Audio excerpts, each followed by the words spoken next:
welcome. Thank you for having us. This is exciting to be in chilly Washington, D.C. from warm California. And I'm so thrilled to have Fonta and Cheryl here. We have such a wealth of information of people driving social change on the ground. And what I'm going to do really briefly, I want to put this talk in context. We talk a lot about social entrepreneurs, and what we need to understand is there is a path to social entrepreneurship, and when we're asking how do you support them, what are the barriers, we've got to have rigor of understanding what phase they are in their evolution.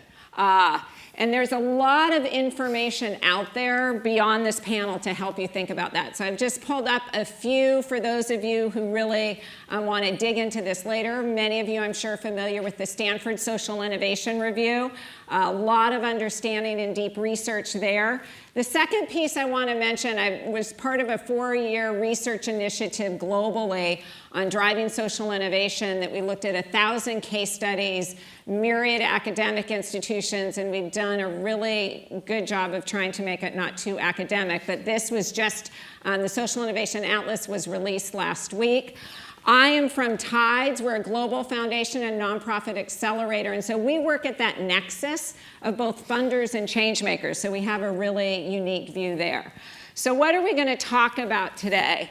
We're going to talk about what is important is the path to growing and scaling social innovations. And what you have, oh, they have, I didn't notice they had the computer up there. I don't need to look. Oh, how wonderful is that? So how it starts is there's a problem, as you all know, many entrepreneurs in the room. You've got idea generation, right? You're learning, you're understanding. So you've got idea generation, you move to piloting and prototyping, and then you get to diffusion and scaling. And so as you're going through that path, your needs change, the barriers change, and your opportunities change. I just want to say, with the panel we have here today, we're really going to focus on that idea generation to piloting and prototyping, that early stage of how do you grow and scale with global social entrepreneurs. So we've got Cheryl Dorsey here, who's amazing, and later today you should all go online and look up her bio, which is phenomenal, of years working in government at the White House, the Department of Labor. She has her medical degree from Harvard, and she has more awards than any of us could probably have in our lifetime. So, yeah. We've got Fonta here, who is the co-founder and CEO of SUSU. So an interesting, she's also worked in the private sector, she's worked in government. So I think we have some trends here of what the learning it takes to really drive, social entrepreneurship in the ground. And we're going to learn that deep story of what it's really like from a change maker's perspective. So to start out, though, let's learn a little bit more about the two of them before we extract all their knowledge out of them. So I'm going to do some rapid fire questions. You get either a word or one sentence, nothing long. So I'm going to start with Cheryl first. So Cheryl, where did you grow up? Baltimore. Baltimore. Okay. East Side. What TV show or movie should we all run out and see? Hands down, Queen Sugar. Ava DuVernay, Oprah. Okay. All that. My board hates it when? I don't communicate. Guilty as charged. Charged, yeah. Okay. Millennials are? Plentiful. Everyone in the future should have this skill. Active listening. That's good. And if I could be any animal, what would I be? Oh, anybody who knows it easy, a dog. Okay. Okay. So Fonta, let's turn to you. Where did you grow up? A small town, Yadkinville, North Carolina. Oh, okay. And what TV show or movie would you recommend we run out and see? Color Purple. That's a good one. Okay. As a leader, I like to Empower my team. Great. Millennials are? Awesome. Awesome. Yeah. Okay. My family is? Crazy. Everyone in the future should have this skill. Coding. Okay. And if I could be any animal, what would it be? Oh, it would be a bird. Okay. So now we have a few things to follow up with our panelist here. So I want to start really talking a little bit about the bigger picture. So I'm going to start with you, kind of, Cheryl. So tell us a little bit. When did you have the moment, and what inspired you to get engaged with social entrepreneurship? I've been at the game for a really long time. I think when I got engaged in this work, we weren't calling it social entrepreneurship. It was public service, community service, social change work.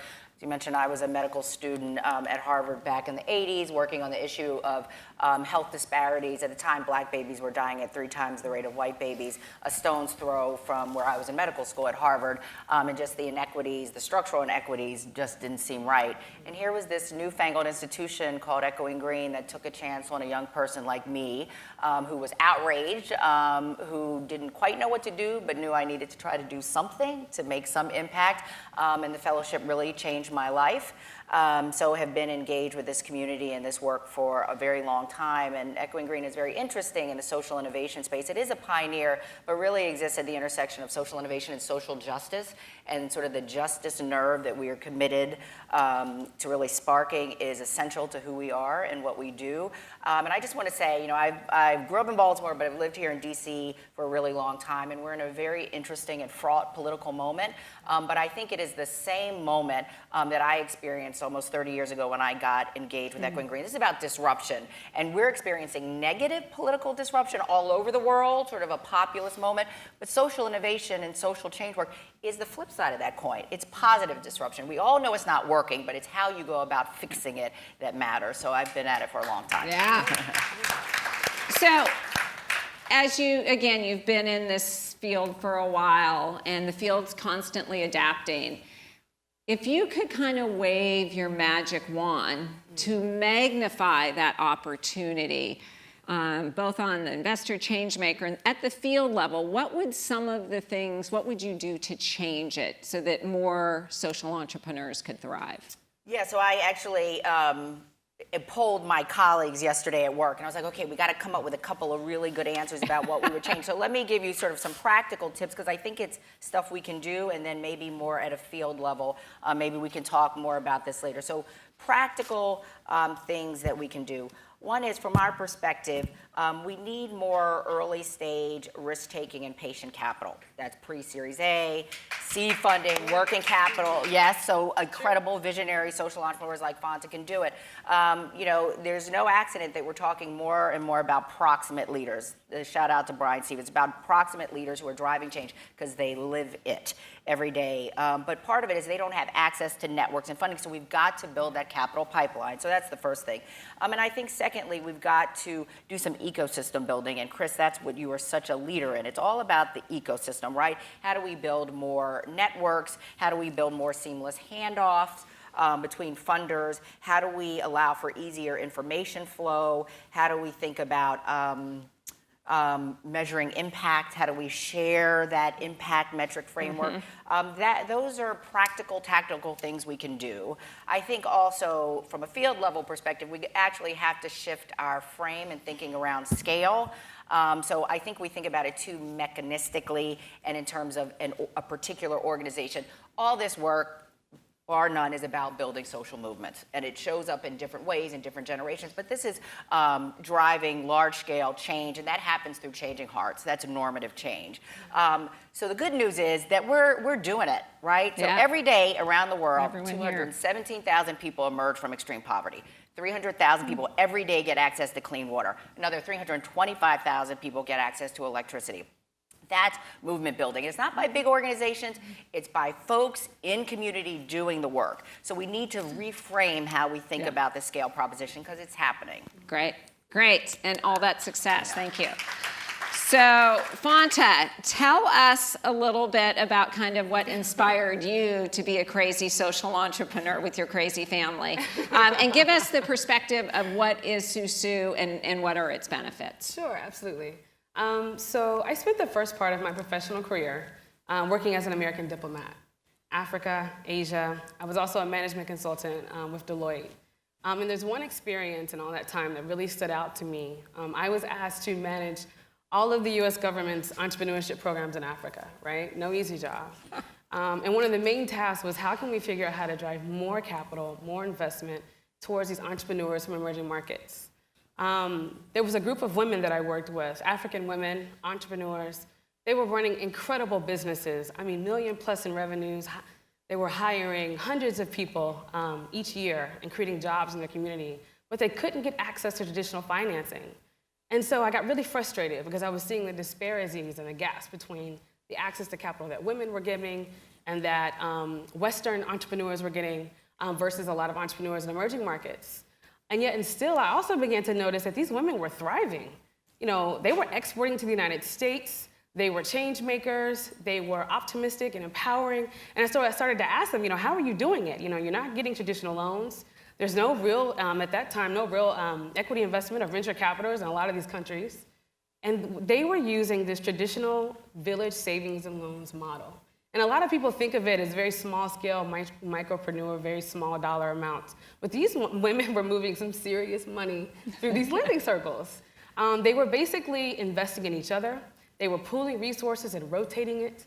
In Ghana, they call it susu. In Egypt, they call it gamaya.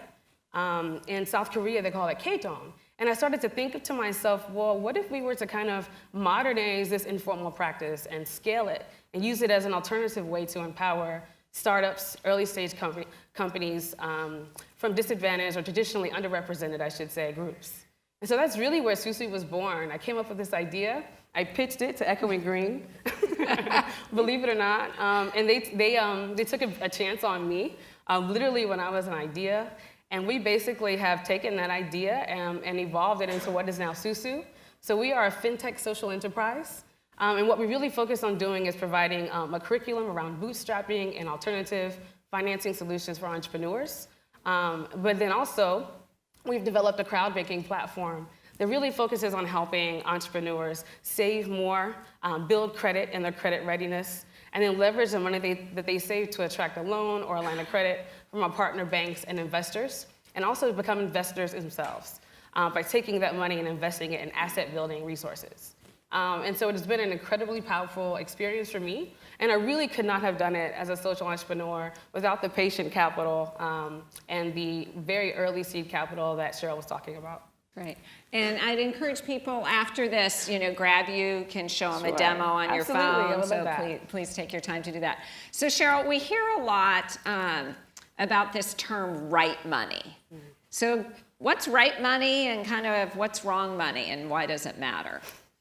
Yeah, you know, I'm embarrassed. I had not heard that term before, actually. So sorry about that, Kriss. But I did. I talked to my colleague who, Fonta knows, Min Pease, who runs our impact investing program at Echoing Green. And it's interesting, you know, Echoing Green has been around for 30 years, but until 10 years ago, pretty much everything we were doing was a 501c3, right? These were incredible social change organizations, but we're doing the work through a traditional philanthropic form. You've got innovators like Fonta and so many others who started to recognize that there just wasn't enough philanthropic capital to solve our social and environmental problems at scale, so started leaning into the capital markets. And now 50% of our deal flow are these for-profit or hybrid enterprises. So it's a new world for us. But we have started really digging in and thinking about this. And when I was talking to my colleague, Min, yesterday, I thought she said something very smart, and I certainly have seen it, and I appreciated her articulating it, that often, and Fonta, please weigh in on this, that often investors start with the instrument with you, entrepreneurs, so the debt, the grant, and then they try to make it fit the company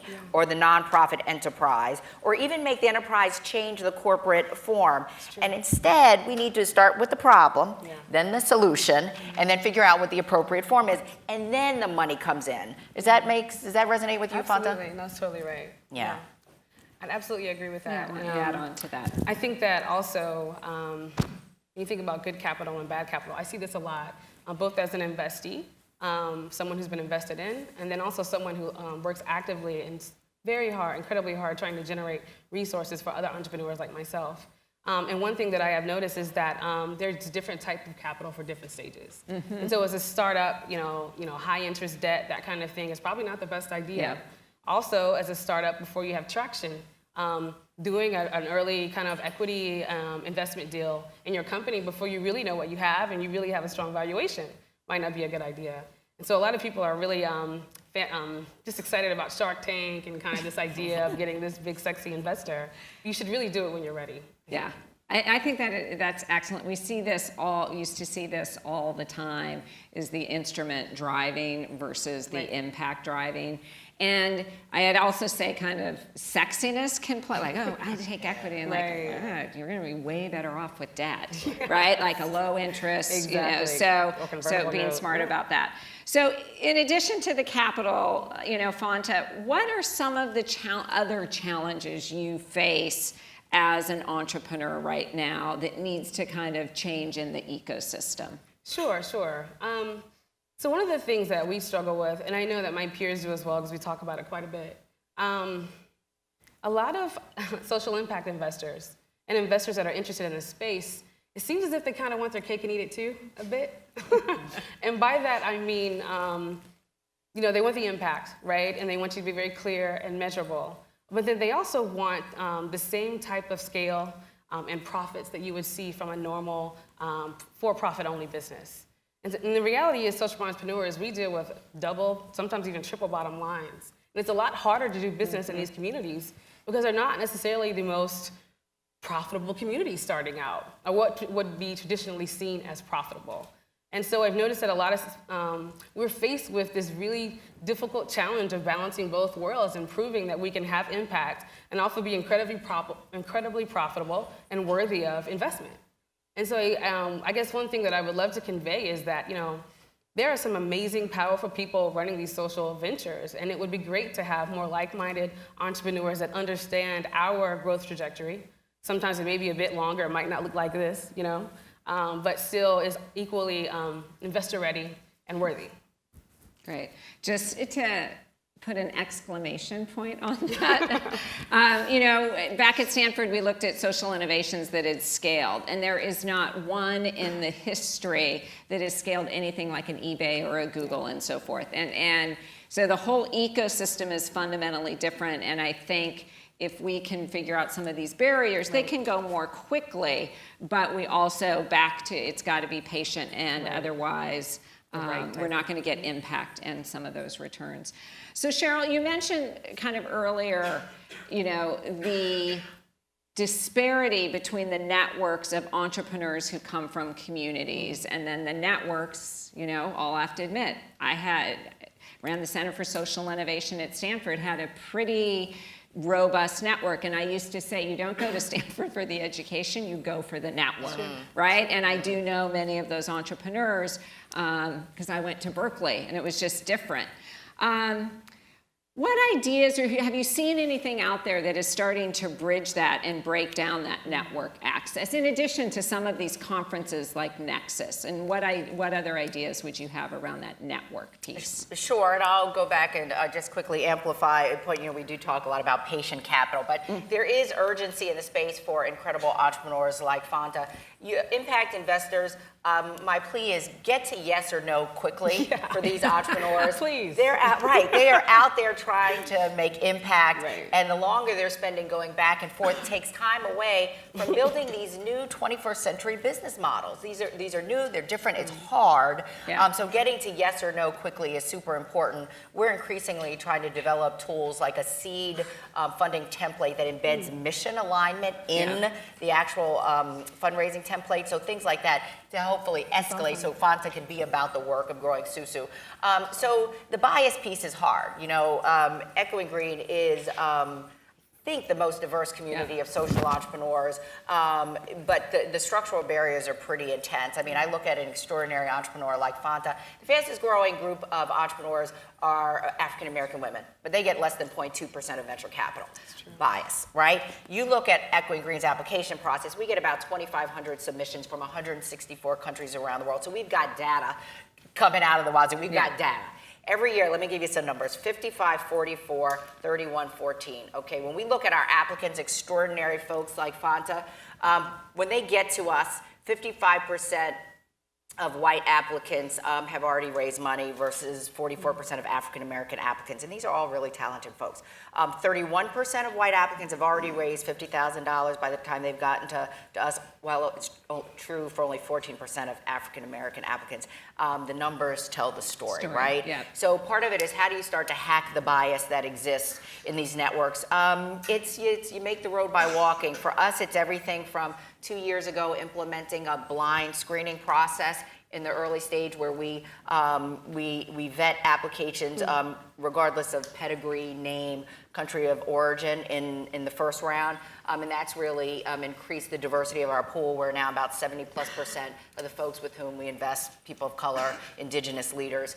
Also, when we select our fellows, we ask all of our judges to go through mindfulness training. You can hack bias through mindfulness. It really does work, so things like that. But also the network effect, relational trust. You know, we can't discount the power of social capital. It's as important as financial capital. Absolutely. And sort of the trustworthiness of these networks matters a lot. So it's all of those things. Yeah.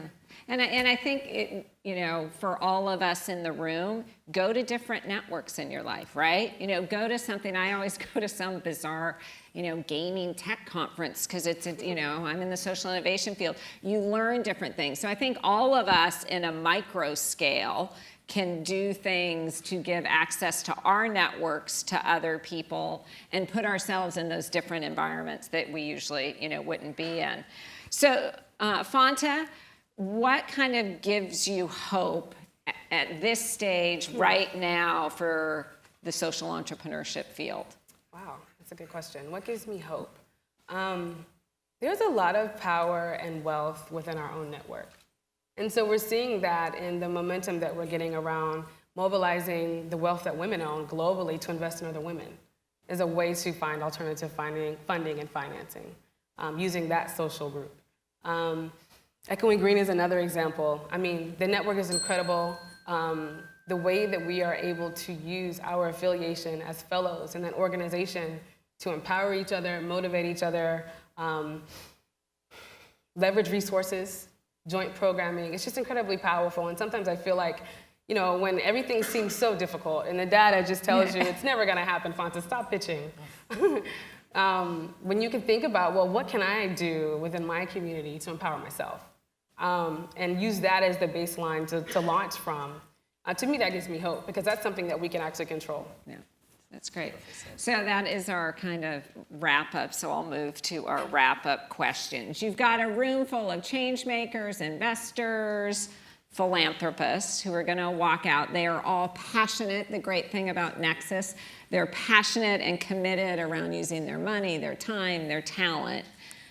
What advice, they've got a long life ahead of them to drive change. What advice would you have? So each of you are going to answer this question to drive more positive change at this time right now. What suggestions?